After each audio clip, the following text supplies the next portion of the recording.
Hello, this is Mark Wildman of Wildman Athletica, and today we're going to talk about my personal favorite version of the Turkish Getup, the reverse Turkish Getup. The reason people learn Turkish Getups before clean and press is that clean and press requires them to do both a clean and a press. Turkish Getup, you kind of take out the clean and just turn it into one really long press. And that is great. That is not how I teach it, but that's how most people teach pressing in kettlebells. I teach the clean and press first and the Turkish Getup second because I'm a nerd.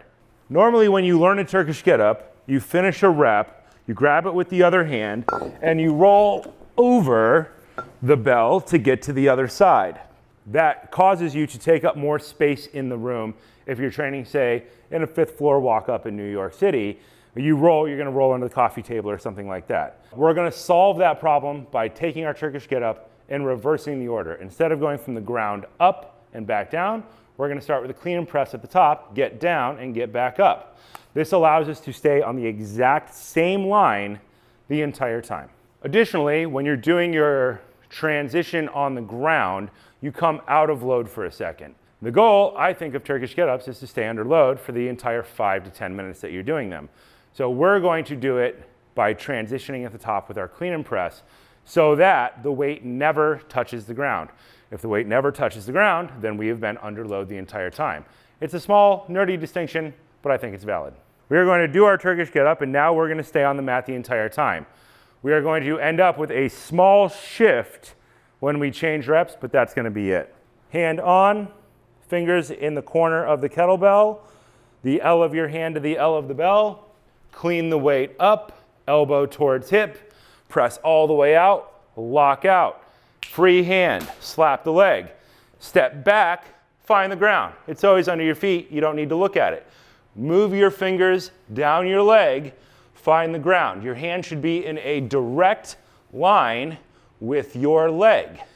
Sit all the way through, eyes up, don't need to look at the ground. If you look down, you're going to do something weird. If your shoulder's too much forward, roll it back, fire your lats. Elbow touches the ground, shoulder touches the ground, roll all the way down. Same side, same leg. Bring your elbow down to the ground, but do not set the weight down. Press straight back up. Your forearm has remained vertical this entire time. We're gonna go up, shoulder, shoulder, elbow, hand. Your hand should be at a 45-degree angle from your body. Shoulder, shoulder, elbow, hand.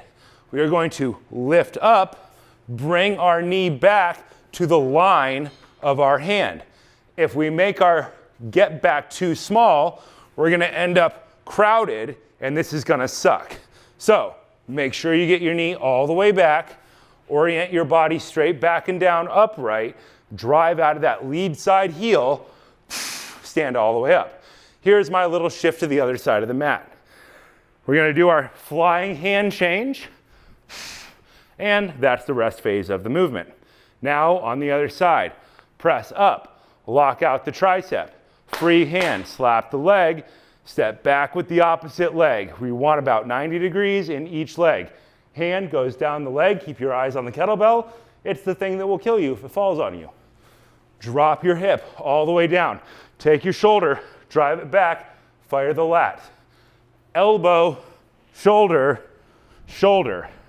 Bring your elbow to the ground, but keep your forearm vertical the entire time. If the kettlebell ends up resting on your body, you're not doing it as good as you could.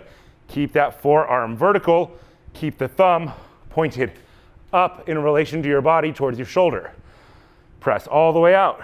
Squeeze those hello Helens, triceps, shoulder, shoulder, elbow, hand.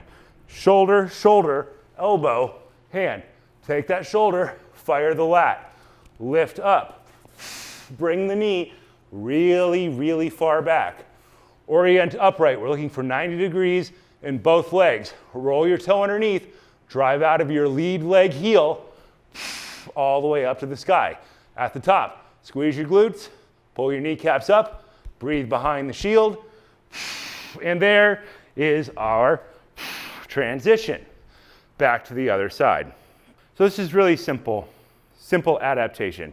Instead of starting from the bottom and getting up, you start at the top and you get down and you get back up. This allows us to stay under load the entire time. So for all you people doing simple and sinister, and you're doing your 10 sets of 1 in 10 minutes, then you have to take those reps and make them the correct length of time, and the goal is to stay under load the entire time. That's the adaptation we're looking for. The time under tension, not putting the weight on the ground. Reverse Turkish get-up, remove setting the weight down on the ground at all. From the second it starts to the second it ends. Keep the weight up, maintain the tension the entire time. This has been Mark Wildman of Wildman Athletica.